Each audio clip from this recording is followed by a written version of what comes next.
Welcome to the Daily Word Verse by Verse. Grab your Bibles and follow along as we study the book of Romans. Keep in mind I'm using the Holman Christian Standard Bible, so if you're using a different translation, the read is different, but the message is the same. Also, remember that these Daily Word Verse by Verse studies are uploaded to my YouTube channel, BP, The Bible Perspective. That's BP, The Bible Perspective. So like, share, and subscribe to this channel. All right, we're in chapter 10, and we're going to pick it up at verse 4. Remember, Paul opened up. He says, brothers, my heart, I'm reading from verse 1. I'll pick it up at verse 4. But brothers, my heart's desire and prayer to God concerning them is for their salvation. I can testify about them that they have a zeal of God, but not according to knowledge, because they disregarded the righteousness from God. In attempting to establish their own righteousness, they have not submitted themselves to the righteousness, to God's righteousness. Now, a quick note, keep in mind, we've already studied chapters 3, 4, and 5, so we should know what this means here. How did God, or what was the righteousness of God? Meaning, remember, righteousness is right standing with God.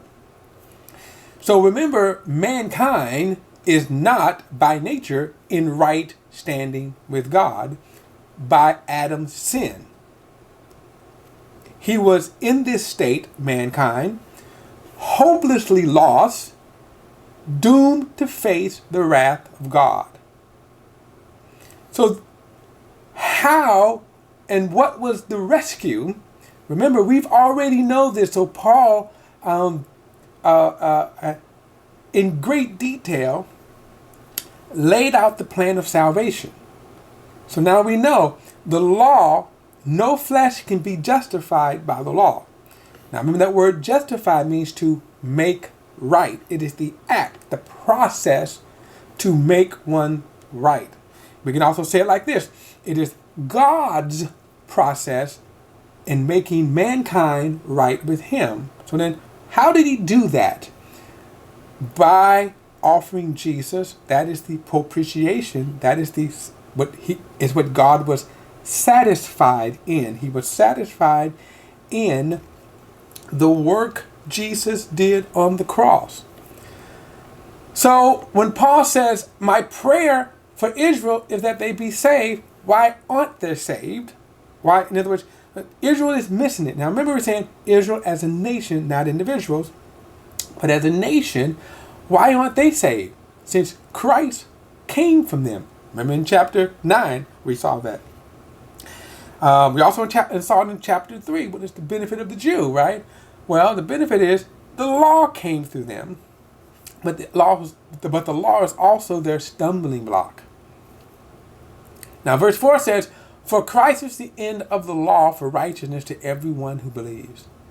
Now, remember, we also know that you cannot be justified by the law in His sight. You cannot be made right by in God's sight by obeying the law.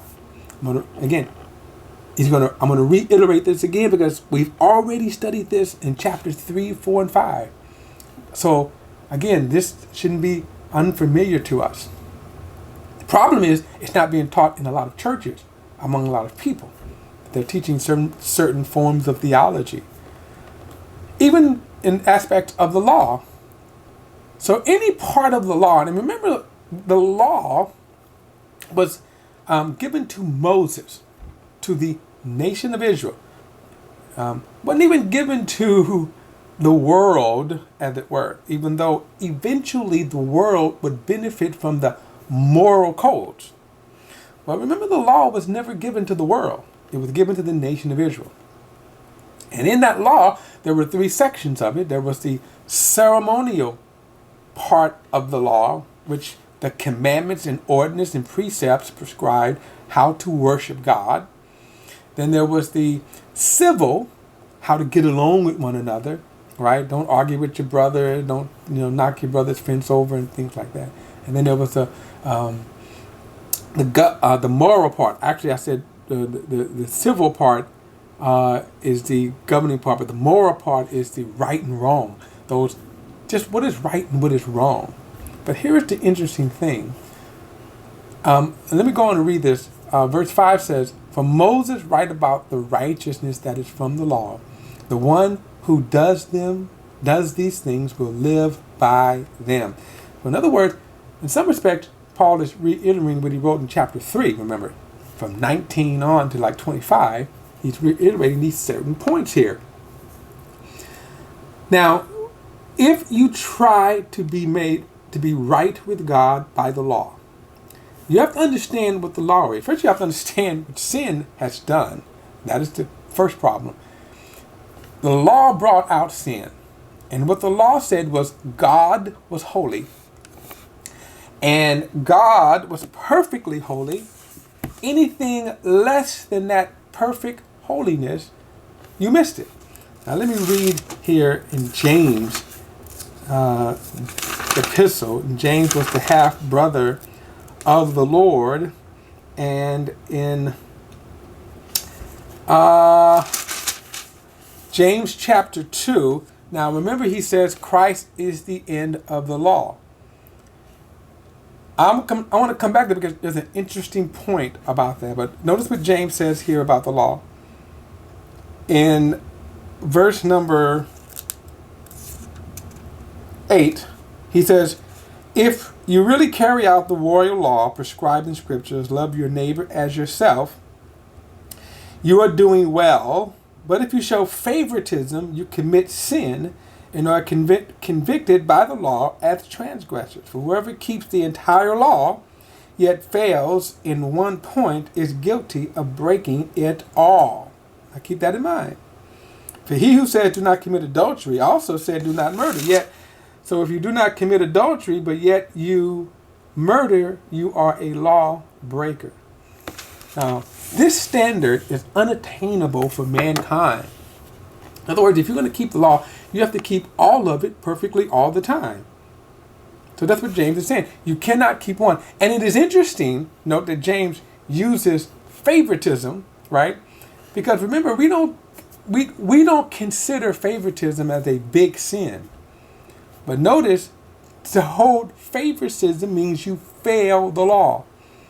Now, if you're trying to be saved by keeping the law, even something that's small as favoritism means that you would have broken the law, the entire law, you fail. So favoritism, mass murderer, you both fail the law. That's his point. And the standard is so high, no man can attain to it. So he says, Christ is the end of the law. Now, if you are sincere and you start on a journey, a religious journey, if you start on a religious journey and you're sincere, okay, then you will come, Christ is going to be at the end of the law. Meaning you're going to come to it quickly that you cannot keep the law. So if you're following the law, if you're a student of the law, you're going to arrive fairly quickly at the fact that I'm a sinner, I'm hopelessly lost. But also in the law points the way to Christ. The Pharisees were hypocrites because they came to that point. They came to the point of realizing I can't keep the law, but yet they continue to put on the facade. For example, if you remember, they were notorious hypocrites. They criticized Jesus for the littlest things. Or you're breaking the Sabbath. Why? Because they were gathering corn to eat. By the way, which the law allows for them to do. The law says, hey, if you're hungry, stop, get something to eat, keep going. You couldn't harvest, you couldn't gather a bushel and try to sell it, but you can stop and get something to eat. But they said, no, you're breaking the law. Now here's it. They were meticulous about that, but they had no problem. They had no problems with framing, lying, setting up an innocent man, Jesus, paying Judas 30 pieces of silver. And then when Judas came and confessed and said, we're betraying an innocent man, instead of them repenting, they said, well, we can't put this money back into the treasury because that's breaking the law. So they bought a potter's field. In other words, they had no compulsions about lying, setting up an innocent man, and killing him. But that's if you pursue righteousness, you're you will end up a hypocrite. Because if you are sincere and you are following the way of God, even if you're sincere, you can never keep the law, but you're going to come to Christ. Now, at that crossroads, what do? Do you follow your religion? Do you follow your theology? Or do you follow Christ? And that's what he's saying right here. Christ is the end of the law for everyone who believes. You're going to come to that place.